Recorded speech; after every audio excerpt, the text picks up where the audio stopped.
You're listening to Mics and Sirens, the official podcast of the Department of Fire and Emergency Services in Western Australia. DFES acknowledges the traditional owners on the land of which this podcast is created, the Whadjuk people.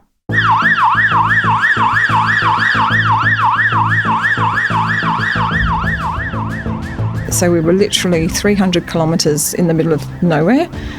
We searched for 6 days, and on the 6th day we found a footprint. It was my first deployment. The whole experience was amazing.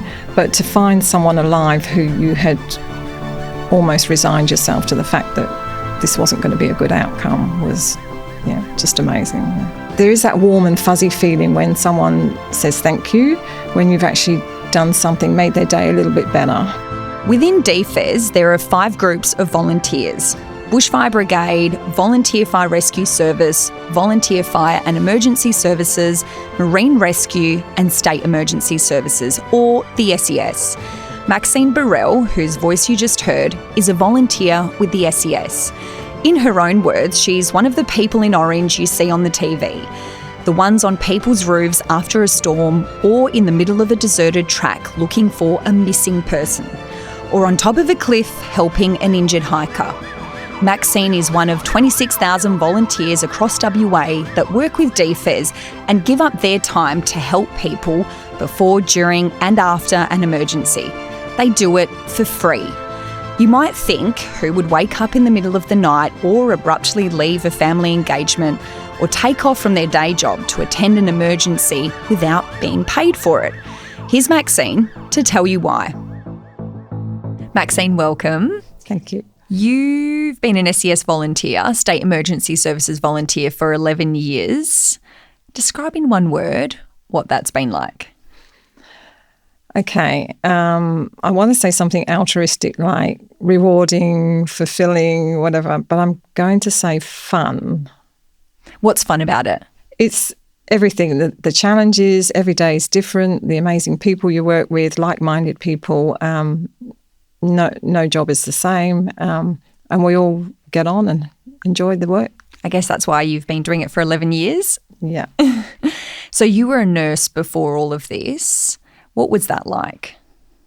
I think in the early days, again, it was challenging. There was variety every day, but I think as with most careers, as you get on in your career, you move up the ladder, you become more managerial, and then life becomes policy and spreadsheets, and I guess you start to feel like you're looking on the outside and miss that hands-on experience. So you were looking for fun. I was looking for fun. So is that when you decided to become a volunteer, when you were sort of missing that piece of fun in your career? Yes, I was absolutely looking for an outlet, yes. Yeah. So tell me about the moment when you decided that you wanted to become a volunteer. I think I used to see orange people on the news. There would be a search and you'd see this sea of orange people walking through the bush looking for someone, or after a big storm they'd be on the roof doing roof repairs, and I think, I wonder if I could do that. And then it just happened, I was just driving home one day and there was a recruitment sign at the side of the road, and I thought, I'm going to give it a go. So it was like a sign. It was meant to be. It was meant to be. So you were a nurse and now you're a State Emergency Services volunteer. You've always been in a position where you want to help people. Has that been a priority for you, and what draws you to those roles? Again, I don't think for me it was an altruistic thing. I didn't think it was an altruistic thing to start with, but now when I reflect, you do feel there is that warm and fuzzy feeling when someone says thank you, when you've actually done something, made their day a little bit better just through some small contribution. So I guess it's that warm and fuzzy feeling that comes to mind. So what's your role within the SES? I'm deputy local manager for my unit. And what does the State Emergency Services volunteer do? Well, we are trained, prepared, and pretty much ready for just about anything to do with natural disasters, natural hazards. What kind of things do you respond to? So we respond to storm, flood, tsunami. That's never coming. Cyclones. We do fire support. We do air observer. We look for missing people in the bush. Yeah. Tell me about an incident that you have not been able to forget. I think the one that sticks in my mind over the years was probably my first deployment. Probably about a year into my SES career, if you like, and that was a deployment out to Laverton to look for someone who'd been missing for several days. We were literally 300 kilometres in the middle of nowhere. We were camping, sleeping in swags under the stars. We literally had one billy between 19 of us to make coffee. You couldn't get it any more basic than that. But we searched for 6 days, and on the 6th day we found a footprint. And the next morning this person was found alive. Can you tell me about, so who were you looking for? So this was a guy who had been with a friend, or his brother, I believe. They'd been out camel shooting and had literally just disappeared into thin air. And the way we heard afterwards, the way he survived was by sitting under the shade of a tree and literally eating ants. So for us, he was known as the Ant Man. So were the ants nutritious? I don't know. I always ask myself, could I do that? But you just don't know. Yeah, I guess desperate times. Yeah. So what was your role in that incident? What were you doing? So I was very new. That was my first deployment. So I was all wide-eyed and excited, and here we are camping out in the bush, and I was just one of the searchers.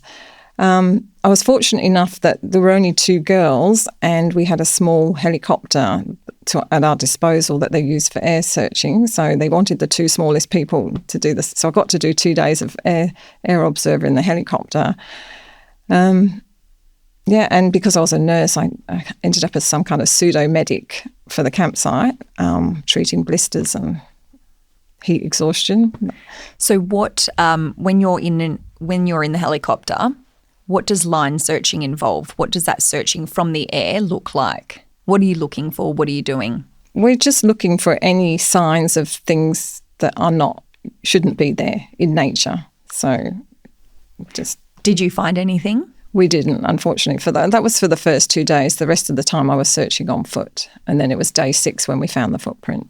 So when you're searching on foot, is that sort of the same thing as being in the air? You're just looking for something that doesn't belong, be there. Yeah. Could you be searching for days on end and not come up with anything? Or is it typical that you would come across something that shouldn't be there, but you may not find the person immediately? We'll often find something and call it in, but it may not be related to that search, that person, but we'll always call it in and let the police decide. They're running the search. Do you remember with this incident what you found? It was basically one footprint. For the whole 6 days we found nothing, and then we found one footprint. Oh, so that was the only thing. Mm.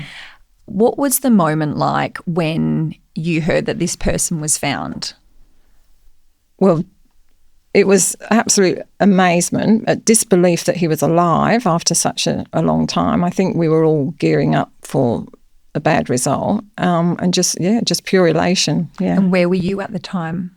I was sleeping in the corner of a shack because I'd managed to find a bed, and I heard the call come through on the radio because the TRG had gone out to follow up on the footprint that we'd found, so they called it in. So, was he found close by to the footprint? I'm not sure exactly where. I think they did a bit of tracking, so that's what they do, yeah. I guess it's that relief that the person has been found alive, but were you also shocked? Do you plan for the worst in these situations? I think in this one we were planning for the worst, so yeah, it was complete bonus, obviously, and an amazing result. Why does that particular incident stand out for you? I think, the whole adventure of it in the first place, being in the middle of nowhere, and it was my first deployment. The whole experience was amazing. But to find someone alive who you had almost resigned yourself to the fact that this wasn't going to be a good outcome was, just amazing. Yeah. When this person was found alive, what was he like? What state was he in? Was he well? Was he healthy? Yeah, he was very dehydrated, and he was passed immediately on to the RFDS, who took him to hospital. And you said that your experience as a nurse, you were there to aid with things. Was that for the other volunteers or was that for the missing person? So I think more for the volunteers, this was unofficial. I think this was some time ago, and nowadays we would probably in that situation have a proper medic because we were so far away from assistance. But so it wasn't a role that would normally be undertaken. So I think I was mainly looking after the camp.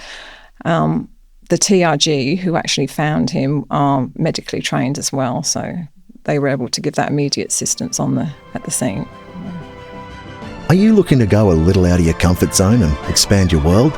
Become an emergency services volunteer in Western Australia and gain some incredible skills. Be there on the front line to help your local community when an emergency strikes. Or join the important teams who work behind the scenes to make a difference. DFES Volunteering. Give a little, gain a lot. Visit dfes.vol.org.au to find out how you can join. You're listening to Mics and Sirens. I'm here with Maxine Burrell talking about volunteering in emergency services. What is the best part about being a volunteer for you? For me, I get to go anywhere and everywhere, places I've never heard of. I get to work with like-minded people. I mean, the people that you're out there with, whatever the conditions we're in, are there because they want to be there. Nobody's counting their overtime or counting the hours. They've all put their hand up to be there, and they're all there for the same reason. And you don't get paid? And we don't get paid. We get fed a lot. So you do it for that, being part of a team and just having fun. Yeah, and the people you get to meet and work with are just amazing. Is there a typical day as a volunteer? Not really. I think sometimes you can go days, sometimes weeks with nothing happening, and then the proverbial happens and it's all on. So how do you get activated? Can you talk me through an activation? So we will we'll get a text message for a general request for assistance, and if it's for a specific, so I'm a search commander and I'm also an air observer, so we might get a direct call to say for that role. We'll respond and say yes or no that we're available, and then we just kind of then we're waiting for the nod to actually turn out. So in the meantime, I'll go and get dressed. I'll grab a banana or a muesli bar or something if I haven't eaten, and just start mentally preparing for what might come ahead. Yeah. So when you go to an incident, how does that work? What are you tasked as soon as you get there? So generally, we know we go as a team, and we will have already allocated a team leader, depending on what the job. So if it's a search, there are various roles within a team, so the navigation, communications, first aid, that sort of thing. So we'll have in our mind who's doing what, and you're sort of mentally you're preparing for that on the way to the search. What kind of preparation would you go through for yourself? Depending on what the role is. So preparation is whether you're mentally or physically ready for that role. So obviously we're all volunteers. We have time off. We're not sitting there waiting for the phone to ring. So obviously, if you're at a party having a few drinks, you're not going to turn out. So yeah, you've got to look at fatigue management and that sort of thing.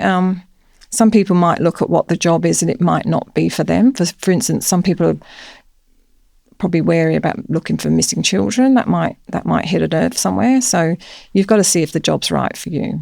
Yeah. Have you ever had an instance where you've had to turn down a personal commitment because you've been activated, on that day? Probably. I mean, I've got a very patient husband who does all the cooking, and we've had the odd Sunday lunch that he's had to continue by himself. But generally, if you've got something important coming up, we would notify our duty officer that we're not available for a period of time, and then you wouldn't be called. So, yeah. What type of skills have you gained in your role as a volunteer? Wow. So lots of boy skills. I know, I didn't know how to handle a drill or a saw or whatever before I went. I couldn't climb up a ladder. What do you use a drill or saw for? For roof repairs. Yeah. Yeah. I can now climb up a ladder and get on a roof, and I used to have a terrible fear of heights. I think I've learned how to lead a team and be part of a team, and I've also learned about myself that I actually like both roles. So, and I've had get a good appreciation for what all the other agencies, how they all interact in a big incident and all their roles as well. Do you find that you can automatically switch from volunteer mode to work mode or wife mode? Is that kind of an easy transition between the different roles in your life? I think the uniform helps. I think when you've got a uniform on, you have a bit of a facade maybe, or you're in that role. I think if I'm not in uniform, for instance, if I'm in uniform and I come across an accident, then I feel compelled to do something. If I'm not in uniform, I'm quite happy to let the professionals get on with the job. But yeah. So what does your husband say about being married to a volunteer? Like you said, he's patient. He's very patient. I think he's very used to me just getting up and going. He's very supportive. I've got a very supportive extended family as well that are used to seeing me run off at the drop of a hat. Have you had instances where you've taken off from a family event or something? Yeah. I think they're all. Oh, there she's off again. Yeah, they're expecting it. Yeah. So what would you say to other people who may be considering volunteering? I'd say just do it. You get what you put in. You get out of it is what you put in. I think you just embrace it. You meet so many people. You get to go to so many places. I've seen pretty much the whole of Australia. I've worked with amazing people, as I've said before. Learnt new skills. You get to try things, and if you fail, nobody tells you off. You're learning all the time. Yeah. You are also a DFES staff member. You're a district officer. What's that like, and doing both roles? So for me, I'm acting district officer, and the opportunity came about through my SES role. So I was very, very lucky to have a district officer that would pull me out into incident management roles as a support, as a shadow. So I got to learn heaps and to get to see the other side of incidents. So that prepared me quite well for this role. Now that I'm retired completely from nursing, I'm available. So I guess that allows them to tap me on the shoulder when they want to do leave relief. And it gives me the opportunity to see both sides. It's a natural hazards district officer role, so I've got the understanding and the experience of an SES person, so I can appreciate where they're coming from, and I think that puts me in a good position to look after their needs.